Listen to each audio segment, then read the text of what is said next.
即将开始今天最后一段的活动，也是今天国际研讨会的第2场国际学者的专题讲座。我们英国的 Little 教授，那我们先掌声欢迎我们这一场的主持人，是我们的暨南大学王曾静美教授。谢谢主持人，谢谢校长，还有现场各位老师，大家午安。今天我们最后一场我们的 keynote 像早上一样，就黄老师常说，我们以后的混成教学要有同步的、非同步的。那我们利用这样的形式，那我们简短，今天时间因为非常有限，所以我们主要的时间会放在那个 Professor Little 帮我们录了一段影片。我觉得整个是浓缩他一生的精华来告诉我们他的一个很重要的他的这个人生30-40年的研究在做的其中一部分，很大一部分是 Monograde。那这个是 Professor Little， 他之前在伦敦大学，然后他现在是荣誉教授。他的研究其实都环绕着这个 Education for All， 就是所谓全民教育。在这个之下，他衍生出来有一个很重要的部分，就是 Monograde。如果再讲到 Monograde， 我相信他就是这个领域的 superstar。我昨天有听到现场也有会的老师校长说，他们我们也都是那个 Professor Little 的粉丝好，那它还有其他的像全球化啊，还有因为也是 Education for All， 然后它有延伸的几个国别的研究但是我们今天会看到几个案例。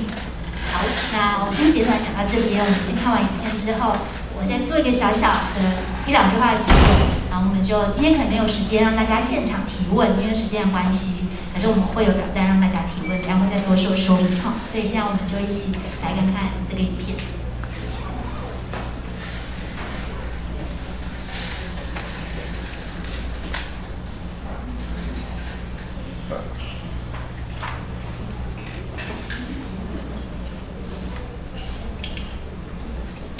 Well, good morning everybody, and I'm delighted to be with you today at your conference on multigrade teaching. And the title of my lecture is Multigrade Teaching, Learning from Elsewhere. And I have been involved in research in this field for a number of years now, and a number of my PhD students have also. And we have gathered together a lot of experience from different countries of the world. And so what I want to do today is to draw out some general principles about multigrade teaching, which have been drawn from different real-life examples in different parts of the world. And I hope that will help you to frame your discussion as you move forward to design and implement multigrade education in rural areas in Taiwan. So what I'm going to do in this lecture is I will start by talking about the meanings of multigrade education and the extent of it around the world. And then I will talk about the diversity of teaching and learning strategies in different parts of the world, because there's not just one single way of doing multigrade education. There are many different ways. And the beauty of that is that we have a wide pool of knowledge from which you can make selections and make adaptations to suit your own context. And finally, I will say something about the research that we have that tells us something about different kinds of learning outcomes for children who are learning in a multigrade setting. And those outcomes will cover both cognitive outcomes and what we might call non-cognitive outcomes. So let me start by taking you into a country that some of you may know. This is a country in South Asia called Sri Lanka.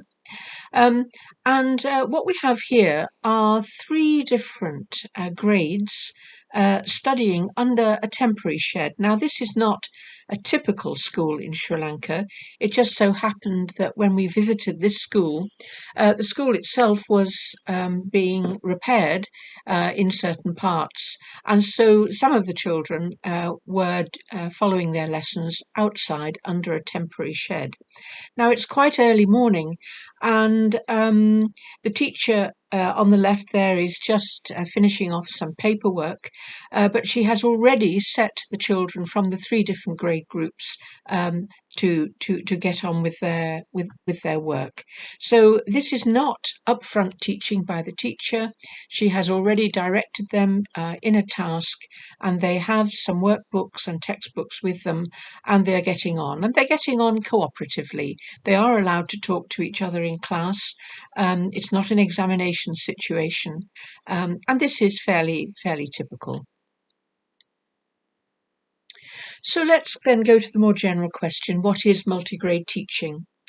Well, it refers to the teaching of pupils of different curriculum grades at the same time by the same teacher.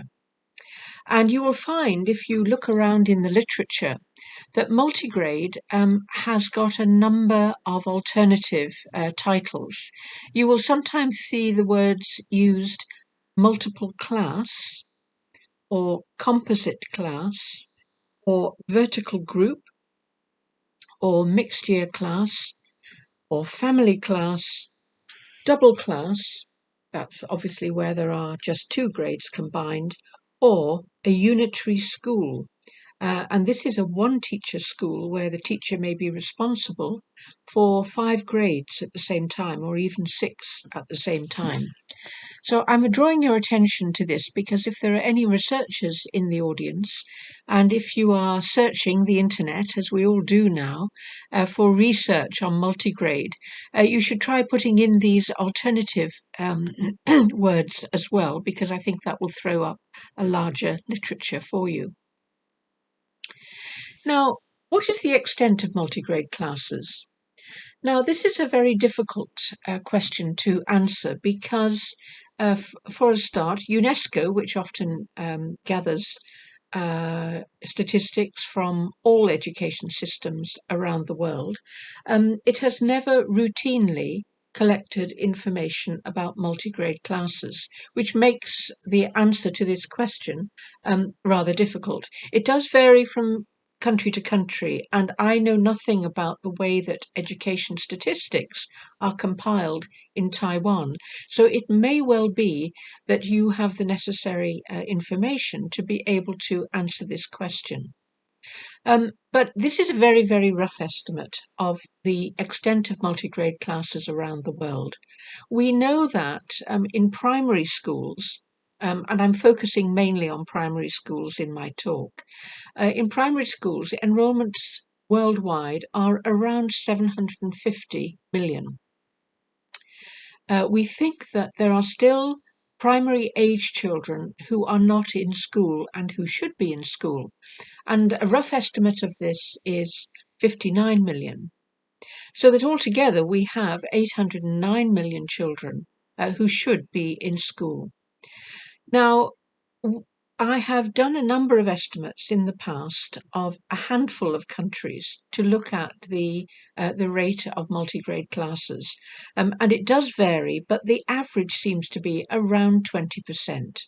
So if I just take that figure of 20% of classes around the world, 20% of pupils around the world are enrolled in multigrade classes, then we will find that around 162 million children around the world are in classes which we might call multigrade, and where curriculum developers and teacher educators need to develop and support positive pedagogy for these children.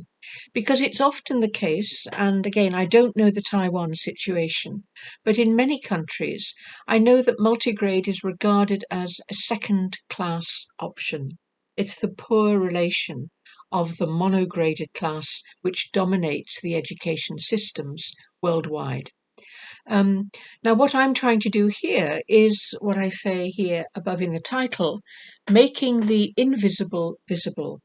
I am very keen that, to the extent possible, that education planners and educational managers should really try and understand how many children are in multigrade classes. Now, in some cases, those children for a whole variety of reasons, perhaps ought to be in monograded classes.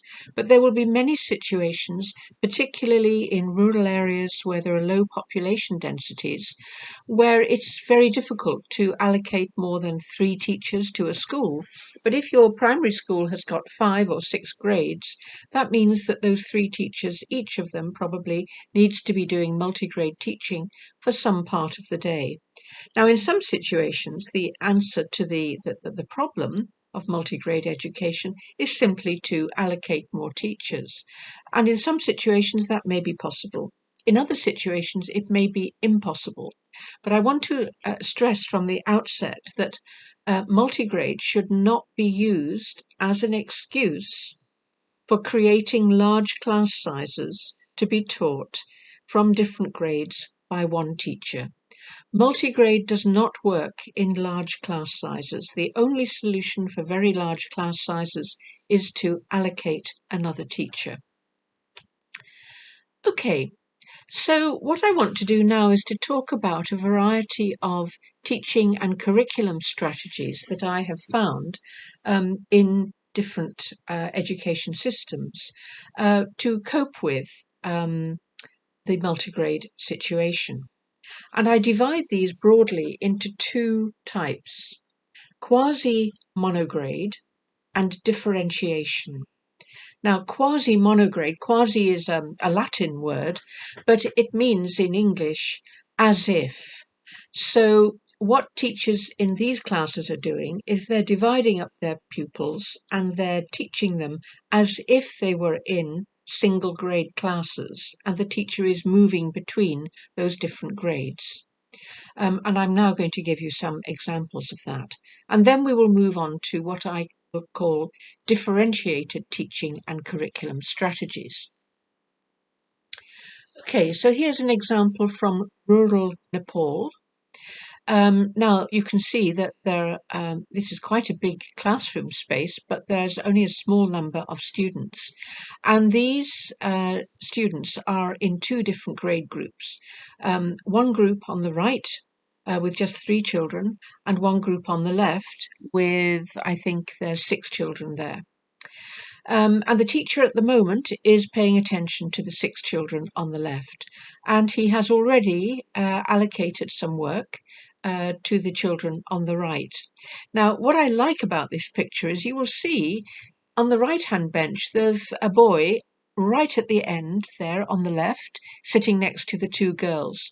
And just look at the way he is listening to the teacher as he teaches the other the other grade group. He's fascinated by what he's saying, and this is often what you will find in a multigrade class, and indeed is one of the benefits of a multigrade class, that sometimes children can listen into, they can eavesdrop what is going on in the other grade. Sometimes they can participate in what is going on in the other grade, and that is useful. It's particularly useful for remedial activity, and it's very useful for what we might call extension or enhancement activity. Children who are allocated to a higher grade, there may still be aspects of learning from the lower grade that they have not mastered, and they have an opportunity sometimes to listen in and to repeat their lesson or fragments of the lesson to enhance their understanding. Now, here's another example of quasi-monograde. This is from the Turks and Caicos Islands, which are a group of very small islands in the Caribbean. And here there are 4 different grade groups. Again, it's a rural school, very small numbers of pupils in each age group. And this teacher has organized each age group in 4 vertical columns. You can see the children have a desk of their own, and they are in rows as well as columns, but the grade is consistent with the column, not the row. And the reason for that is you will see what she's done with her blackboard. Now, she's lucky, she's got 2 large blackboards here, but she has divided them into 4 spaces. 2 on the left, and she's working at the moment on the blackboard on the right, and there are 2 distinct sections for that. And she's basically got 4 lessons ongoing here. And at the moment she's attending to the children in the 3rd column, and the children in the far column over by the window, they've already received some attention and stimulus input from the teacher, and they're getting on with their work, and the teachers and the children immediately behind her are also getting on with their work. So she's teaching them as though they were in 4 separate monograded classes, but they all happen to be in the same class. And this is actually what we often see as multigrade teaching. Now, this is another example. It's a little bit more extreme than the one I have just shown you. This is from Vietnam, and this was a very, very rural area in Vietnam. And you see the teacher, we can see her back, and she has not 4 grades to teach, but remarkably she has 5 grades to teach. And you can see, we can actually in this picture just see 4 of the grades. 3 of the grades, there's only 2 children in each grade. No, I'm sorry, in the group right at the beginning, at the front of the picture, there are actually 4 children in that grade because they're all facing the same way. Then you can see 2 children facing all, and they've got their own blackboard. And then you can see the teacher with another blackboard and another pupil. Now here, there's only 1 pupil in this grade, and the teacher is attending to him, and he has his own blackboard of work. Now, you will actually see if I'd been able to take a picture of the whole class, you would have seen 2 other grade groups. And now this teacher had been selected. She had been teaching in an urban area. But under a joint Ministry of Education and UNICEF partnership and a big program, what the ministry did was to identify a number of their very best teachers and allocate them to rural schools.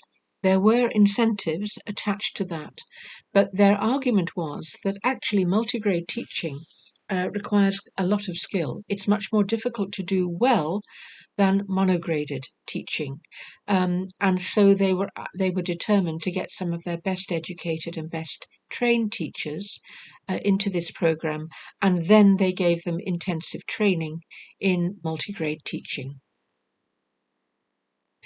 Now here is another example of quasi-monograde, but there's a different aspect here, a different principle that is at work. And this has been taken from the island of Rhodes, and Rhodes is an island in the country of Greece in Europe. Now there are 3 different grade groups here. You notice straight away that the class size is bigger than the pictures I've been showing so far. Now the children around the table that are closest to you, there are 6 children there, and they are in grade 2. And then there's a group directly behind them, and they were grade 5, and there's a group to the right. You can just see 2 of the children there. They were in grade 6.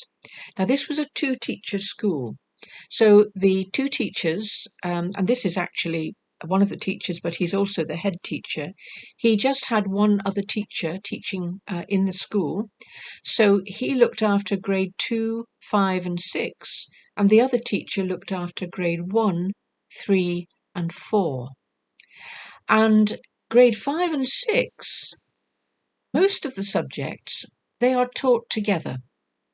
So they go through all of the subjects except for mathematics.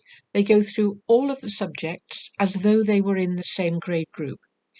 And that doesn't seem to matter because for most of those subjects, the subjects are subdivided such that it doesn't really matter whether you start on Unit 1 or whether you start on Unit 20. Let us imagine that the whole subject curriculum has got 40 units.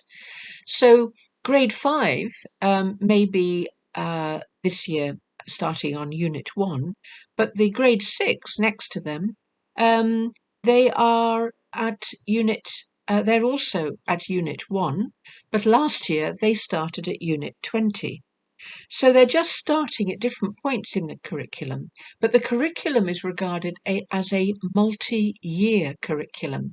You don't have to be teaching two separate curricula at the same time. Except in mathematics. They make an exception for that because they believe that mathematics is very cumulative and that you cannot divide up the mathematics curriculum in that way. Grade 2, at the time that this photograph was taken, were undertaking a language exercise. They were doing a completely different subject. Now I'm going to move on to what I call differentiation. This is a very common approach in many systems, and it's used both with monograde classes and with multigrade classes.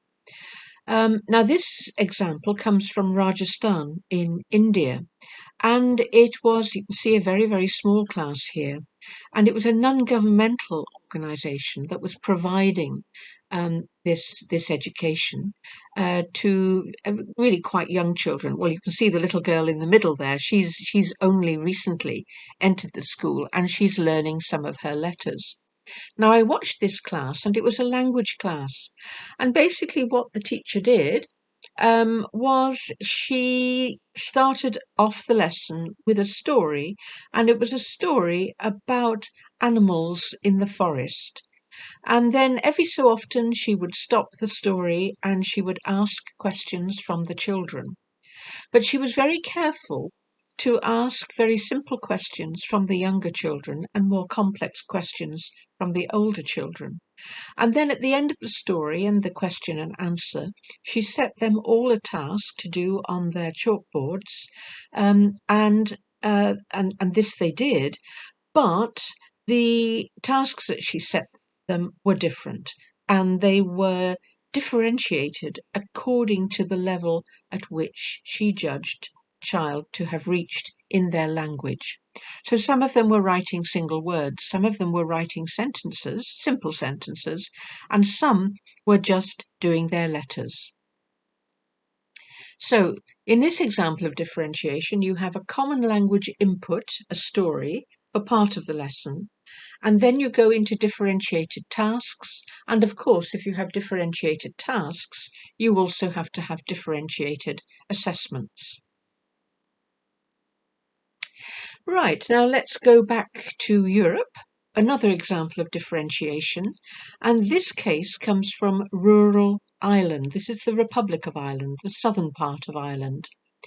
And this was a grammar lesson in the Irish language called Irish Gaelic.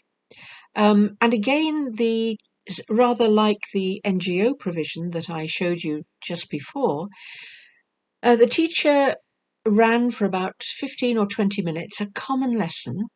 There were 4 grade groups. The grade groups are organised vertically. So what you can see at the very front of your picture here, these 2 boys were in one grade, and right in front of them you can see a girl who was in the same grade. Then move to the right, and then you'll actually see 6 children who are in the same grade group. So the teacher had them organised in columns, rather like in the Turks and Caicos example. So it was a grammar lesson, but again, she, every so often in her delivery, she would stop and she would pose a question about Irish grammar and vocabulary, of course, to the different grade groups. And she differentiated those questions from simple to complex, depending on which group she was talking to. And then she set different tasks for the 4 different grade groups.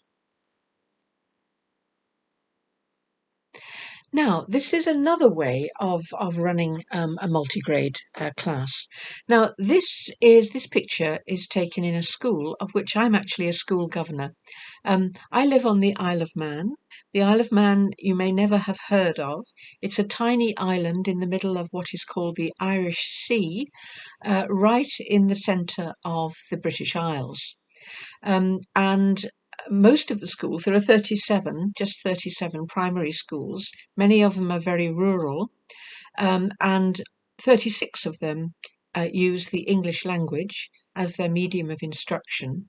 This one uses the native language, Manx Gaelic, as the medium of instruction. It's a language which is spoken by a very, very small number of people on the island, but it is undergoing something of a revival. And there is one primary school where parents can send their children and they learn everything, even their mathematics, in the language of Manx Gaelic.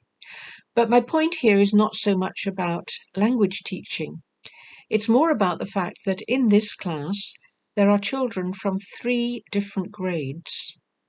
And the teacher is giving a lesson about beekeeping, the keeping of bees. And he is dressed up in his work overalls and his helmet and his shield. He is actually, in his spare time, he loves looking after his own bees. So he's organising a whole series of lessons around the theme of bees. And he's using that as a theme for the work that they're doing in language, the work that they're doing in mathematics, and the work that they're doing in science. And at the moment you can see how fascinated the children are, and they're all very, very attentive, listening to him, speaking to them in Manx. By the way, very few of these children will speak any Manx at home. There are 1 or 2 children there, I happen to know, do speak Manx at home, but most of the children are speaking English at home and Manx in the classroom. Now, in this case, the input, what the teacher is saying and doing, is the same. The tasks that he gave them are the same, but the outcomes that he expects from those tasks are differentiated. In other words, he would expect a much more sophisticated use of language if the task he had given them was a language task, and he would expect a rather simpler level of mastery of the language, whether it was grammar or vocabulary, from children who had not reached the same level of prior achievement. But in this sort of situation, he's not tying the outcomes only to the grade level of the grade group that these children are in. It's perfectly possible for a high achieving child to be achieving at a much higher level and achieving at the same level as some of the children in the higher grade group.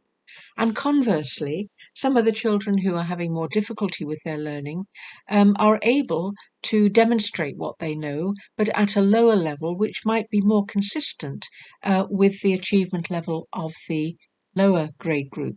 And it doesn't really matter because all the children are there and they're doing the best to the best of their ability. Now, those examples that I've just shown you are examples of differentiation, and to a large extent I think they're examples of multigrade teaching where the teacher has worked something out for himself or herself. The multigrade organisation of the classroom has not been part of a bigger, larger integrated education programme. I'm now going to move on to 3 different programmes where differentiation is used and where multigrade teaching is used, and where there are many other inputs of a system nature which have been put in place. And the first example I want to talk about is a case from Colombia in Latin America, and it is called the Escuela Nueva program. Now, Escuela Nueva, those are Spanish words, and they mean the new school. Now, this program started in the 1980s in Colombia, so it's not exactly a new program anymore, but it is still known as Escuela Nueva. And it was a program that was developed in rural areas to cope with the fact that teachers were struggling with multigrade teaching or trying to do multigrade teaching where there might have only been one teacher or two teachers, but where the expectation was that they should follow the national curriculum and have their children organised in strict grade groups. What this programme did was to say we're not going to focus on the grade as such, or the class as such, we're going to focus on the individual child. And we're going to help children move through the national curriculum at their own pace, directing themselves through a graded sequence of learning materials. Now, this programme, of course, the teacher is still a very, very important element in this programme. But if you like, the pupil who is learning is really at the centre of a triangle. And I like to think of this triangle. At one point, there is the teacher. At another point, there are the learning materials, which have to be of very high quality. And at the third point of the triangle, there are other children. Because this programme encourages a lot of peer learning and cooperative learning, because children do learn a great deal from each other. And I sometimes think that teachers who demand silence in the classroom and don't encourage children to talk about the work that they're doing with each other, if you like, they're missing a trick, because children can help each other sometimes in ways that teachers cannot. And of course, if children are in pairs, you've multiplied your teacher input many times over. I've already hinted that the learning materials were graded. So they were reorganized, they were restructured, and they were developed for use by individual learners. So the learning materials do not depend on the teacher standing at the front of the class or standing over the pupils. Once the teacher has given some encouragement to the children, the language that is used in the graded learning materials is of a sufficient level that the children can master the instructions and then get on with the task that they have been given. Now, in this system, of course, there is teacher assessment, but there's also a great deal of self-assessment. And it's a very regular and frequent form of assessment. They don't wait till the end of term to have end-of-term examinations. The children, you will find if you're turning over some of the pages of these books, every so often, and at the end of a small unit, the children will have to undertake a task, which is actually an assessment task. Though, as far as the children are concerned, it's just presented to them as another task. It may have a different colour code on it, and then once they've completed that task, which happens to be an assessment task, they can check their answers, and then they can also take the work to the teacher, and the teacher will, if you like, double check it or affirm the ticks or the crosses, but most importantly, she will look at any areas where the children are having difficulty and try to make some immediate input into that. And children have to achieve a certain number of mini tasks if they are to be allowed to move on to the next grade. There's plenty of scope within this system for remediation to ensure that children really have mastered their learning before they move on to the next unit in the book. Another aspect of this programme is student government. So just as the programme is encouraging children as young as 5 to get very involved in the determination of their own learning, the programme is also encouraging the children to get involved in certain types of decision making about what is going on in school. And that, I think, is a very interesting feature that we'll come back to in a moment in another country case. So let's move on now to differentiation in another part of the world. This is almost on the other side of the world. We're back in India now, and this is a case from the southern state of Tamil Nadu. And this program is called Activity-Based Learning, or ABL. Now, if you have a look at this picture, again, this is quite a spacious classroom. You will see to the right-hand side, there are a number of racks, and these racks are color-coded. At the moment, we can just see the blue ones and the green ones, but there are further codes attached to those boxes that pull out from the racks, and those are generally animals or other icons which indicate to the student which learning materials they should move on to once they have mastered the previous level of learning material. You can see in this case the children are sitting on mats on the floor. The teacher is there in a blue dress, and she is just working with, I think, 2 students at that time. She could either be doing remedial work, or it may be that she is setting them off on a new strand of work. The other children are getting on with their work, and also you'll see low down near the floor, there's a boy there just walking from the right to the left, but there are also 2 children on their knees, and they're working on the blackboard. So you'll see one on the extreme left, and then there's one in the middle. Now, what they're doing on the blackboards is they have already done their work. They've tried it out on their slates, their small slates, and once they have moved that work to a stage that they're happy with and pleased with, and which represents their achievement, they go and put that work onto their own blackboard. Now you'll see the blackboards are not positioned high up.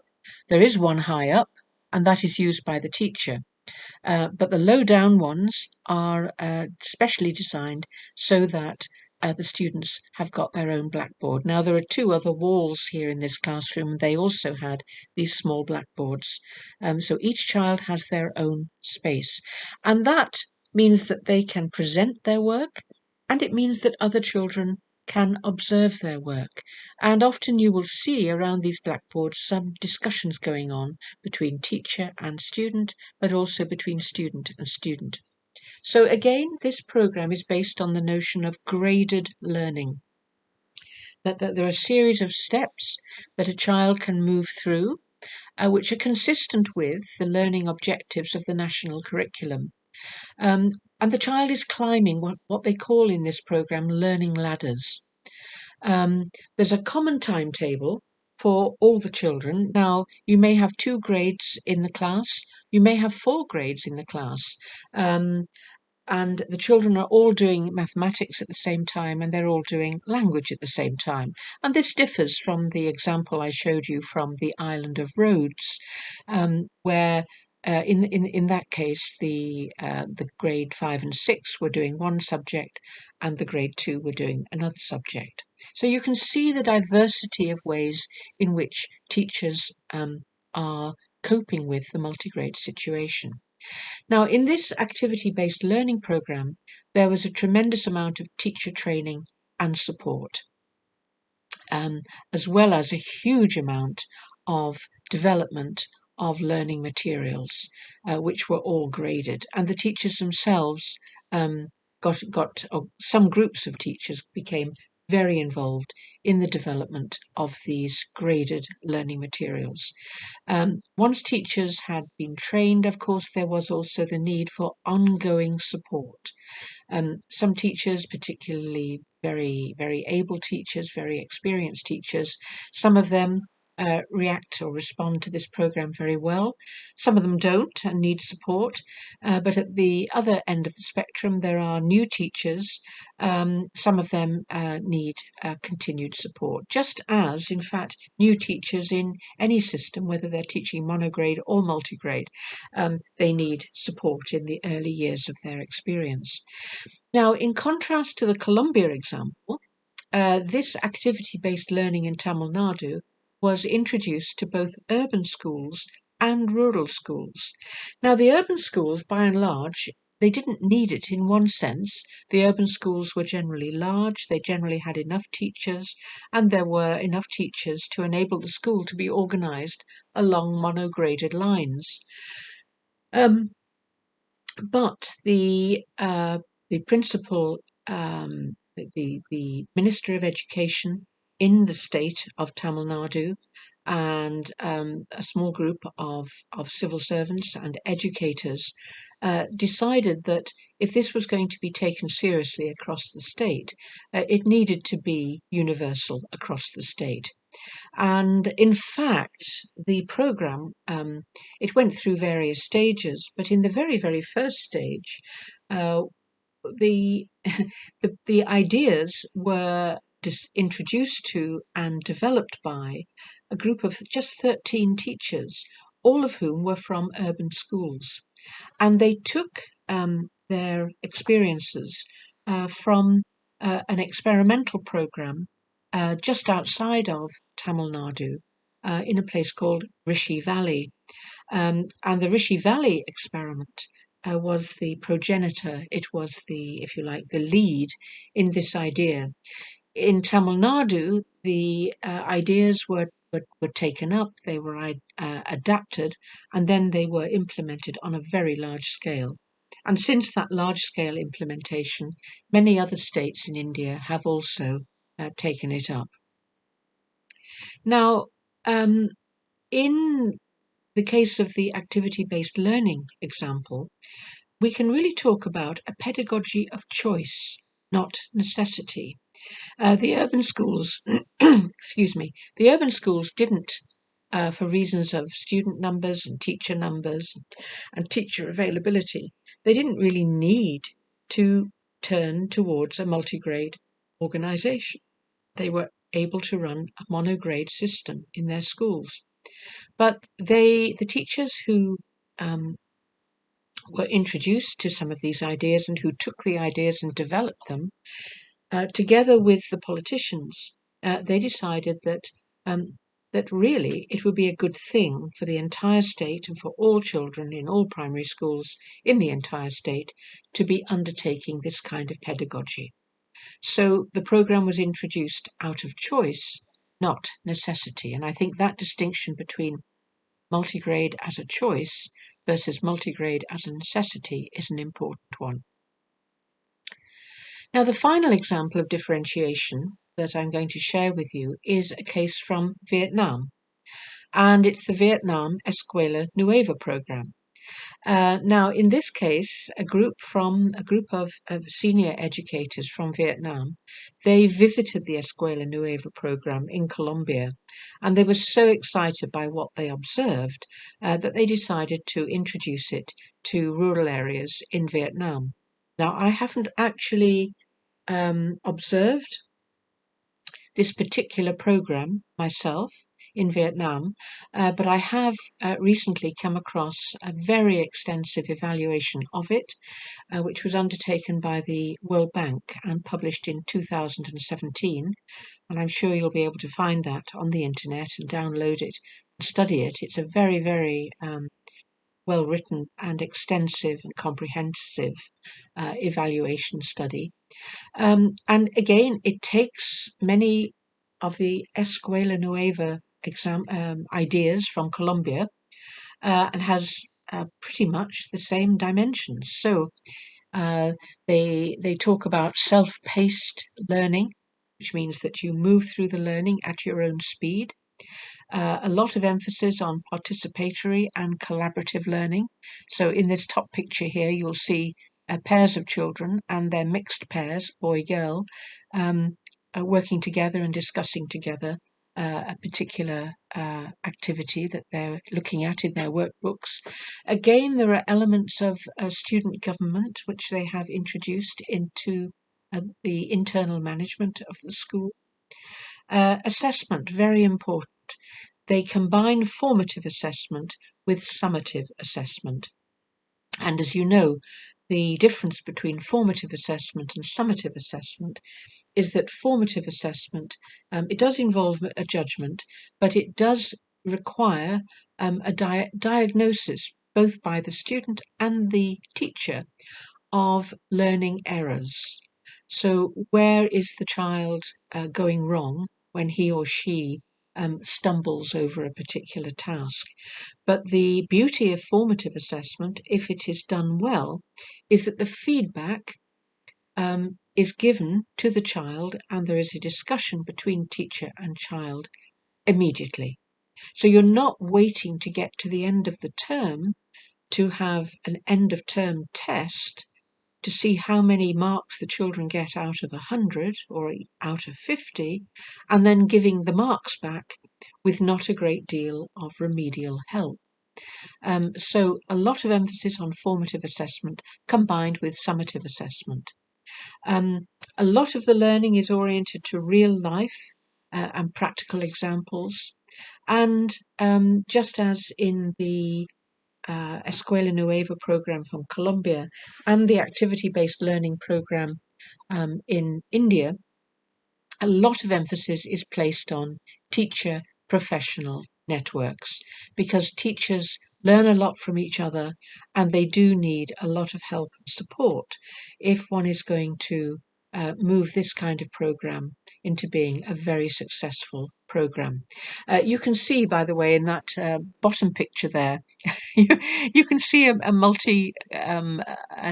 Escuela Nueva class at work, and you can also see, this is just a sort of model example. It's a demonstration class, and you can see, and I haven't counted them, but there must be about 30 or 40 educators sitting around the edge of the class, all observing what is going on here.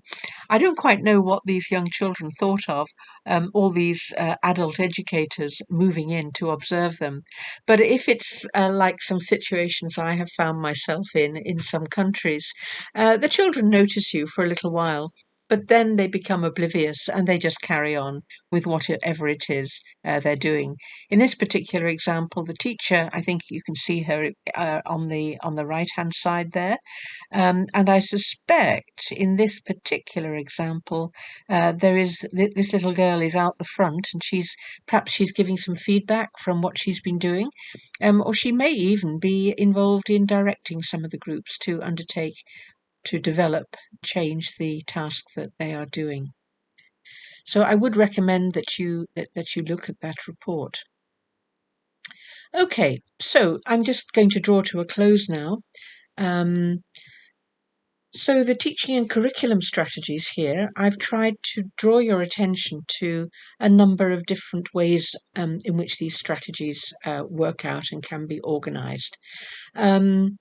Quasi-Monograde, you'll find the multiple groups, either 2 groups or 2 or more groups. Often you'll find, as we saw in Turks and Caicos and we saw in Ireland, multiple spaces and multiple chalkboards. And you'll also find that the teachers will use different inputs for the different grade groups. But I also introduced you to the idea that curriculum doesn't have to be devised only for a single grade. You know, it's very typical in most systems in the world. You have your grade 1 syllabus, grade 2, grade 3, grade 4, grade 5, and then you have your textbooks and your workbooks developed in relation to each of these grades. But there's no reason why you couldn't regard your curriculum as spanning two grades or 3 grades rather than just 1 grade, and you could design your workbooks to stretch across 2 grades or 3 grades rather than just 1 grade. And then the second broad group of strategies I call differentiation. And here I would distinguish, I think, between what I call teacher-centered differentiation and materials-centered differentiation. With teacher-centered, the teacher is still very much driving the class at the center of the class, where you can have the same inputs for the whole class, followed by same or different tasks for different subgroups of student, and followed by same or different learning assessments for different subgroups of students.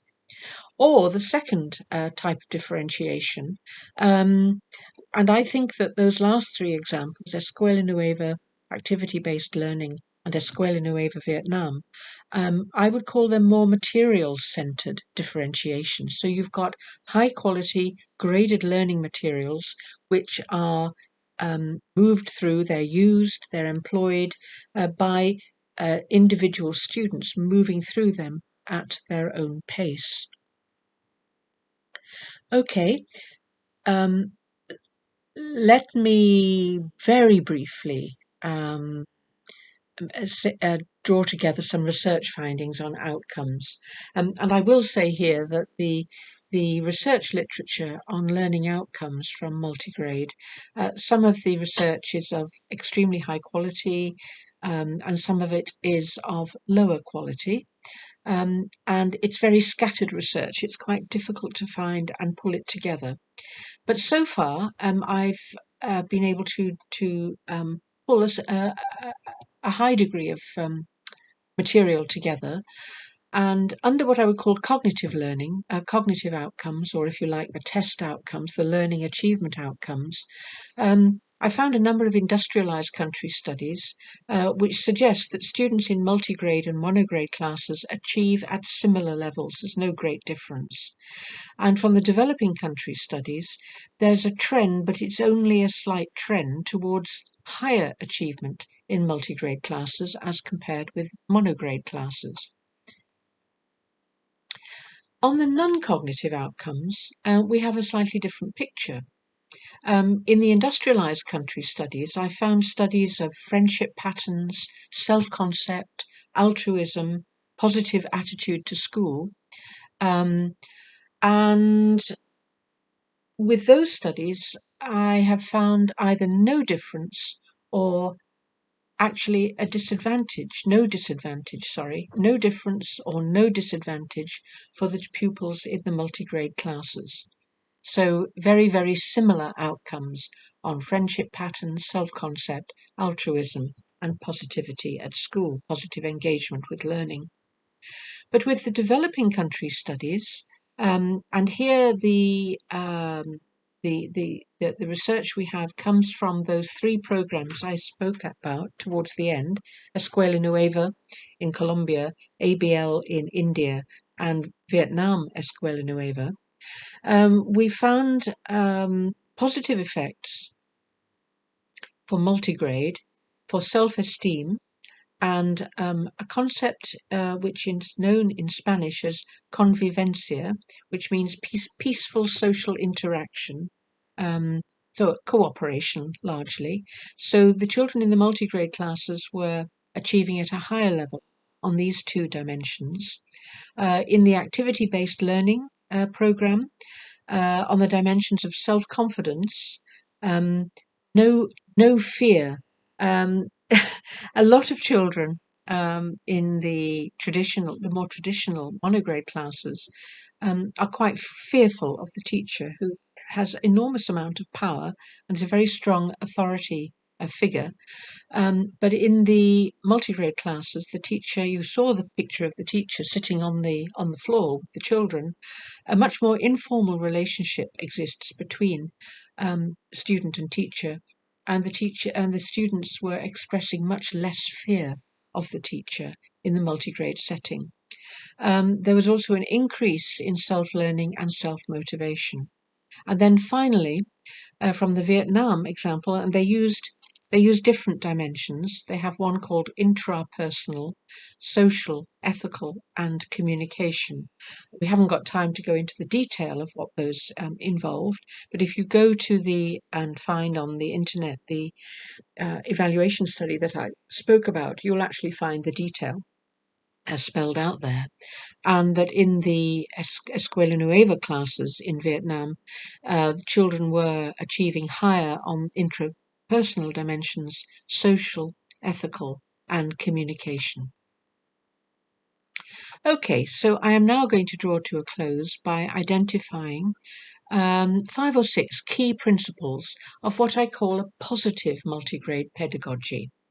I'm calling it a positive multigrade pedagogy because, as I said at the beginning, all too often, pupils in multigrade classes are there because, if you like, there's no alternative.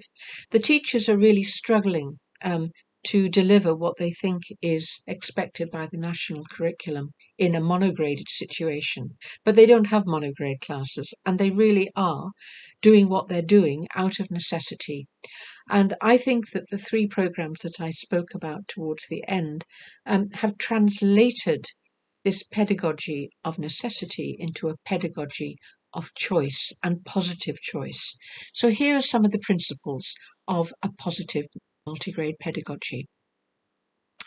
This pedagogy will place the learner at the centre of learning and draws from what he or she knows and experiences. It is a very inclusive pedagogy. The learner is at the centre of a support system. So I think I explained before that I like to think of the learner as being at the centre of a triangle.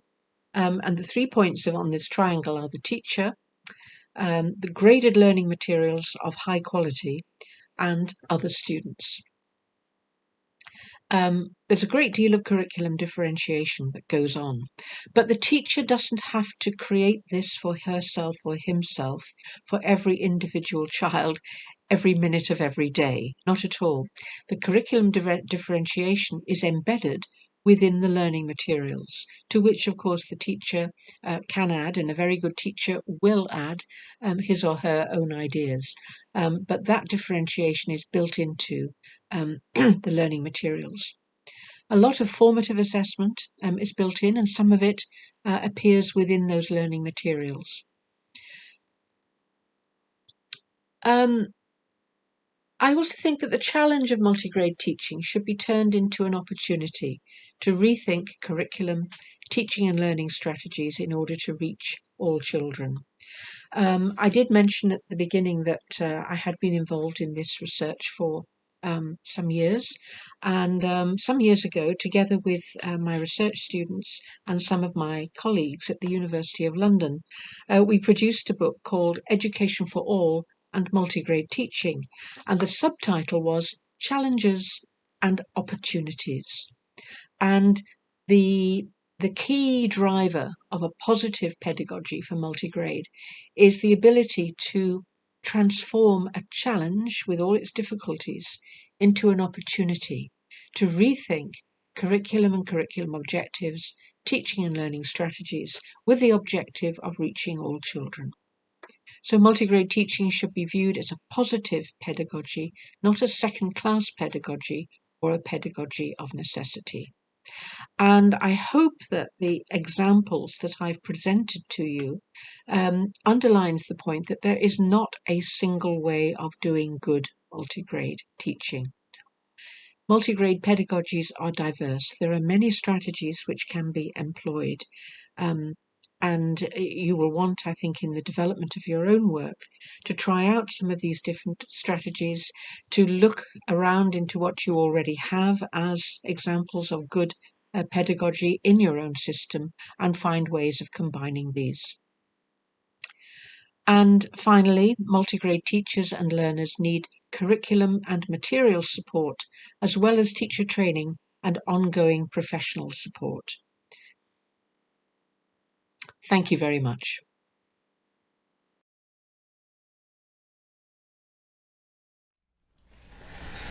好，我想大家可以从 Professor Little 提供的各国的专案的比较里面，还有之后做的对于学生的学习成效的各方面的综合比较，但最后提出来几个在实习跨年级教学上几个主要的原则，我相信在座的各位校长、老师、主任们都可以从中间找到跟自己连接的地方。那我们也希望大家各自扮好自己的角色，不管从课程领导，然后从现场的教案的共备跟写作和实践，还有我们共同关注学生在情谊和核心能力上的表现。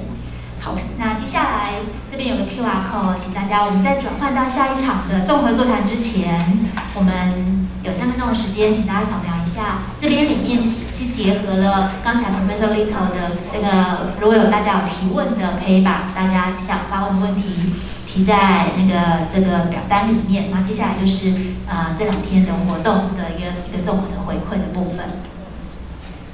那 Professor Little 大家的提问我们会整理出来，然后再请 Professor Little 给我们做书面的回馈，然后稍后我们会在粉专上面公布。谢谢大家。好，谢谢金梅教授的主持。大家扫一下哈，好。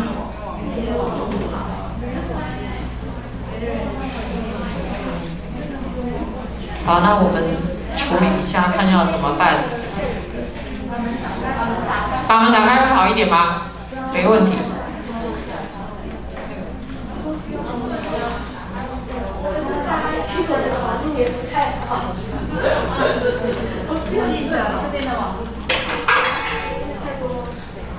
对，所以以前我们都觉得是因为自己的手机没有吃饱，但是自从买了吃到饱之后，发现是网络不好。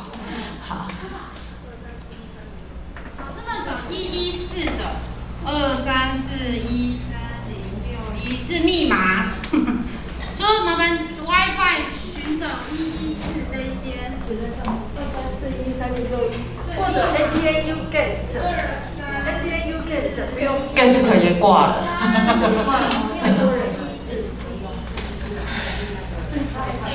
名称好，师大，然后一杠 SPE114这个 WiFi 网域里面，那密码是2341306。好，大家可以连这个 WiFi 来做使用。或者是你们看到 SPE 有一个号码，那个比较强的，网络比较强的，你就这样去，它都一样，密码都一样。所以 SPE 后面114、115、116都可以。密码都一样。好，拜托大家扫一下号，不管有没有给我们的 Little 教授回馈，那也可以给我们从昨天的工作坊，还有让今天整个颁奖及研讨会的活动提供一些意见。好，我们非常珍惜在疫情之后，我们现在可以一起坐在这里。好，不然就要线上了嘞。那线上颁奖那个支票红包怎么办呢？好，那我们紧接着就要进行我们今天最后一个阶段的综合座谈。那等一下呢，大家相信很多老师都已经有感受到我们这一次活动，客制化口罩的一个舒适跟精美，所以我们接下来主持人陈淑丽教授这边特别加码准备了。快点播，3个而已哦，3个名额而已哦，3个名额。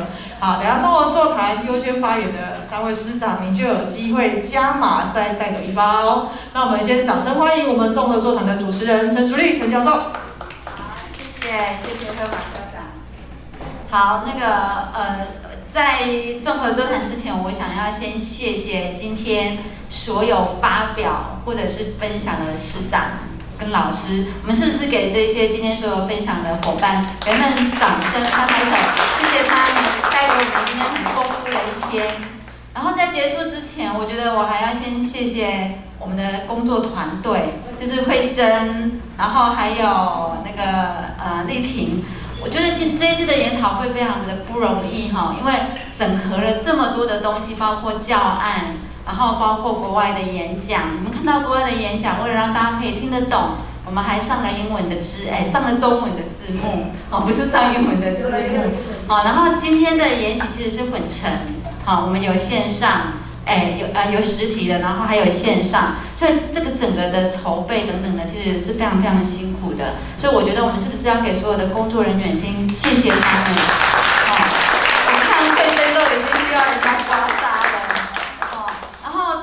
我想要说的是，这次真的有很多很细腻的地方哈。那这是我第一次戴着口罩可以说话，就是连这个口罩，就是我们一般的口罩，其实戴起来是没有办法的，就是会无法呼吸，无法说话。然后我发现我们今天的这个研习，就是每一个人上来其实都可以戴着口罩说话，是因为这个口罩真的是设计得很好，它好像有一条杠还是什么之类的。让我们有一点点的空间，然后可以戴着口罩说话的时候还可以呼吸，这真是非常好的口罩。好，那先谢谢他们，因为我怕我等一下真的又忘了要谢谢大家还有他们哈。然后最后呢，跟大家说一下为什么他们由我来当最后一场的主持人，是因为我一定要准时结束，我等一下要去搭飞机，4点半，好，所以我们只有15分钟的时间。这15分钟的时间，我们所有我们今天所有分享的老师们都还在这儿。然后呢，您可以跟我们分享您今天的心得，或者您想要给我们的建议，然后或者您想要问在场的分享的老师，您还有什么问题想要提出来都可以。好，来，前面3位老师有加码口罩，好，好 ，OK。开玩笑的啦，不是为口罩啦，这个正常，真的是为了今天的研习有所得，那很想分享我的一些想法。那在日本学者的部分，他有一个观念，我觉得跟我以往跟我来自台北北区的黄梨里。那么在这几年，我跟我的伙伴学校，我大概都是辅导自然科这个领域。那在这个领域里面，我们都一直说班级人数少，所以在孩子在群性的部分，可能不够，所以我们就做了跨年级这样的一个教学。所以我们在做这个跨年级教学，那我在辅导自然科的时候，我们就很努力的，就从目标的设定，然后差异化的教学、差异化的策略，然后连续这样一连串的来完成这样的一个跨年级的教学。可是今天我听到那个日本学者给我一个观念我突然觉得我们那个着力点，我们是从弱势。就觉得小班是弱势，所以我们好像必须用很好的一个策略，然后就说可是我看日本学者他告诉我的是说，不是我们要说人数少，班级人数少是一个优势，因为在这样的人数里面，我们的孩子的社会力、社会化的一个培养，沟通力的培养，或者是很多。这样的发表的机会、沟通的机会是比别的大班级人数的，它的机会是很多的。同样一件事，我们从优势去说起，或者是跟对家长的宣导，因为我们知道那个很多非常态的一个孩子的那个转出，就是他有时候他是考虑到人数越来越少这个部分。那所以我今天在中午在吃饭的时候，跟我的共备的伙伴，明年的不是明年12月的我们的观课，我就说我们的那个观察重点。可是我们以往我们常常说我们要注意孩子的群性发展可是我们就以为人多了，互动多了，自然的群性就发展了，就多了。可是，在我们的教学设计、我们的活动设计里面，我们似乎忘了去观察，我们这个设计有增加他的发表的培养吗？有注意到团体讨论的能力吗？有注意到他跟同学怎么去做协作，然后去完成，就是我刚说的这些观察点，这些群性发展，或者是这些社会发展、沟通能力、发表能力的一个培养，在我们除了我自然领域在我的学科目标的达成之外，我是不是也要去注意到我们原来很在意的群性发展这一个部分？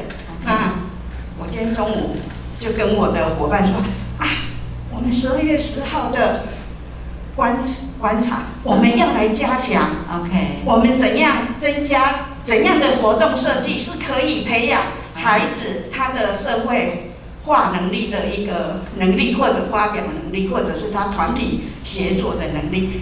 那我觉得这是今天日本学者今天的发表给我很大的一个启示，也一个指引，这是分享的，谢谢大家。好，谢谢黄老师很棒的分享哈，让我们看到那个真的就是我们怎么样化我们认为的劣势为优势，然后我们在看孩子的学习的时候，真的我们其实有的时候人少的时候，说不定我们其实更有机会训练他们的一些表达训练。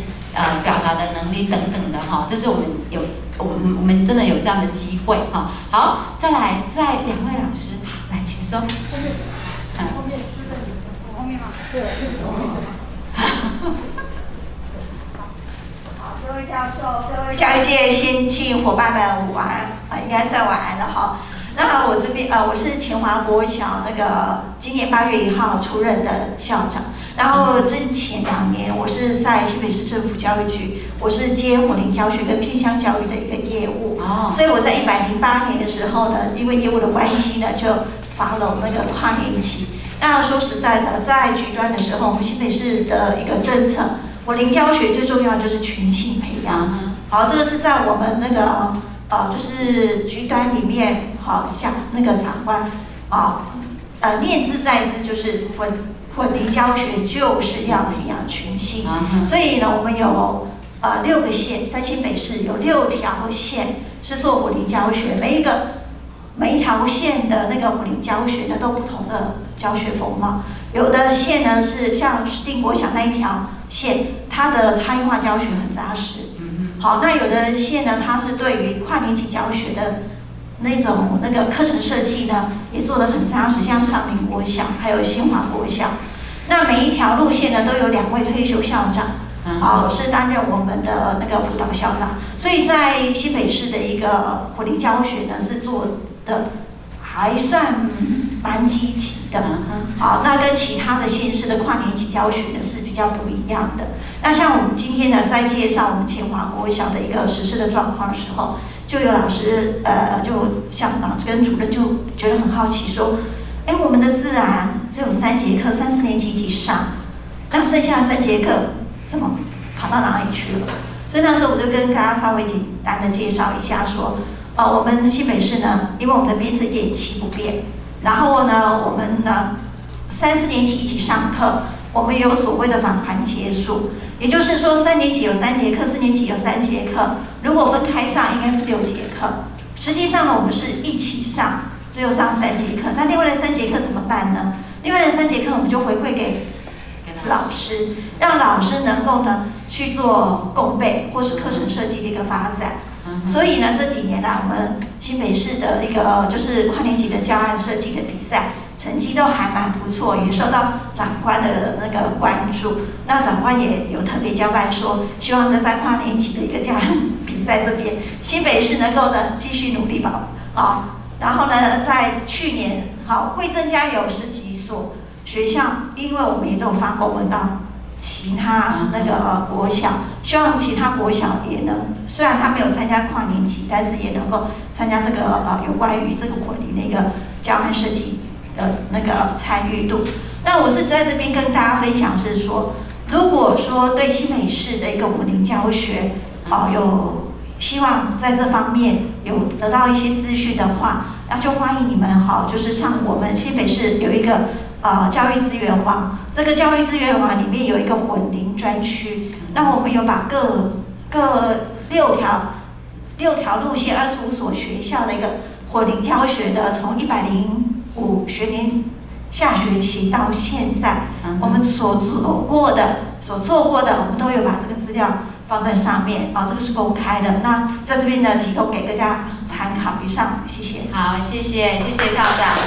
我们路要走的，我们要走的长远，真的很需要县市政府这边的支持。然后回应刚刚那个我们的那个演讲，真的跨年级的教学真的有非常非常多可能的做法，它不是只有一种单一的做法那这也是我们整个团队正在努力的方向。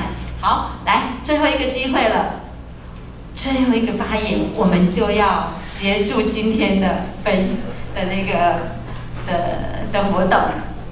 好，台东3民国小中好，我觉得很感谢今天这一次的研习研讨会，我有机会参与了，因为我觉得非常的精彩，真的学到很多有很多的激荡。举一个最直接的例子，就最后一场演讲跟日本教授的呼应虽然我们有很多的实体与线上交错着，那其实实体也有很多很棒的。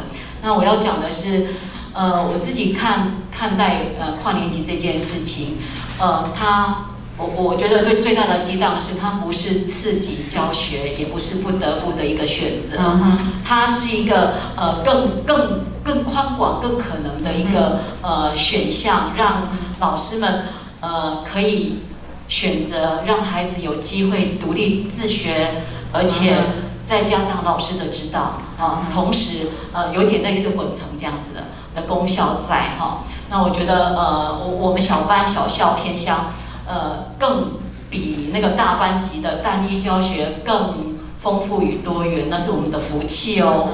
我们其实应该看到的是这一块，是那种可能那种比别人更棒、更可能开花结果的这一块。那很感谢，真的很感谢洪教授那么用力的安排这么不简单的一场，收获满满，感恩。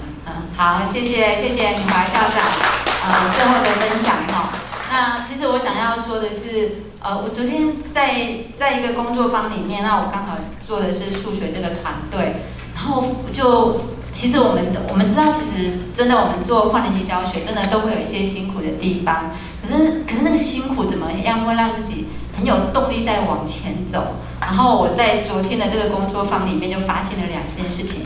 第一个，我看到老师的教学行为、教学信念真的完全不一样的。看到老师的整个教学，就是我真的觉得可以用脱胎换骨来形容，这第一个。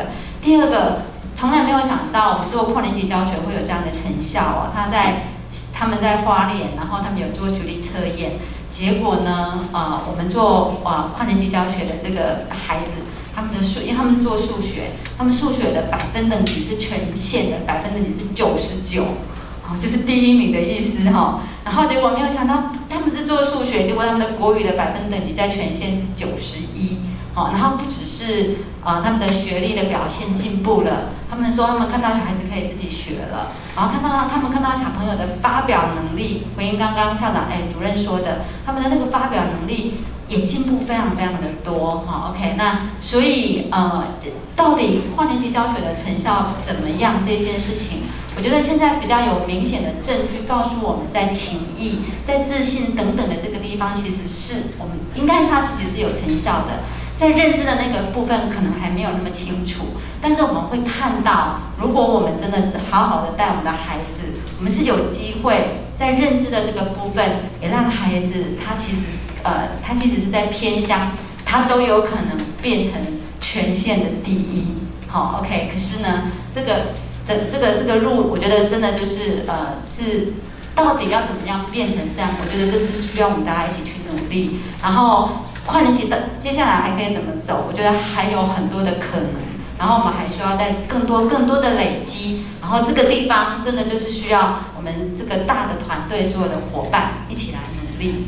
好，那我们今天的这个研讨会应该差不多就到这个地方。那是不是真的谢谢我们的所有的工作伙伴，然后我们今天所有的发表的人，然后还有洪老师，您这边还要再说吗？好，好，那我这边我就到这个地方，谢谢大家。好，那我就把麦克风交给诗怡，谢谢。好，谢谢，谢谢这一次活动的所有的参与的指导教授们，还有与会的师长们，谢谢自己现在还坐在这里。好，那在离开之前提醒大家2件事情，这个名牌可以留着，好，然后这套等一下外面回收。第2件事情，还没有签退的师长，麻烦您等一下记得签退。那非常谢谢大家这次的参与，那我们的活动到这边圆满结束，祝大家一路平安，谢谢。好，这个还有行李放在隔壁的老师不要忘记喽。然后我们现在洪老师麻烦团队的计划主持人、协同主持人还有助理们，我们赶快在外面做一个大合照的部分哈。